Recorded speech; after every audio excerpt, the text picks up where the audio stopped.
Amma elə verilişlər var ki, bəli, orada elə ifaslar özü aparır. Hətta aparıcını da aparır, verilişi də aparır.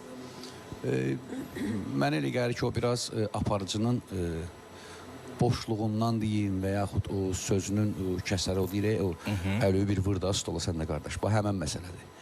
Amma yenə deyirəm, bu təbii ki, bəzilərinə aiddir. Yaxşı işini profesional bilən aparıcılarımız da var. Belə. Yəni sən düşünürsən ki, qalmaqalsız baxımlı eləyəcəksən? Əlbəttə ki. Bəs maddi tərəfdən gəlir necə olacaq? Maddi tərəfdən gəlir, mənim öz, necə deyim, o verilişlə bağlı sponsorlar var, o barədə narahat deyiləm, ona görə də yəni bir mütləqdir ki, orada nəsə eləyim, yox. Ondan sonra o insanla elə söhbət eləyərəm ki, məsəl üçün, o insana heç kimin yanaşmadığı tərəfdən yanaşaram. O insan öz-özünü, məsəl üçün, yaxşı mənada açar, ifadə eləyər. O tamaşaçıya daha maraqlı olar mənə elə gəlir. Onda sən aydın sahnədə görün, bugün səhnədə kim uduzur? Uduzur?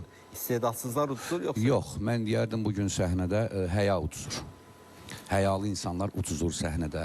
İstedadsız insan ümumiyyətlə öz-özünü görürsə ki, mən burada nə işim var, mənim qabım deyil. Onlar bir gün, iki gün çıxıb gedirlər. Amma istedadlı və həyalı insanlarımız var ki, onlar bugün səhnədə uduzurlar.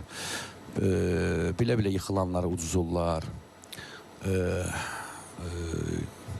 Aşırı açıq-saçıq giyinən insanlara uduzurlar və s. və əlaq. Baxır da kimin rəqibi nə boydadır.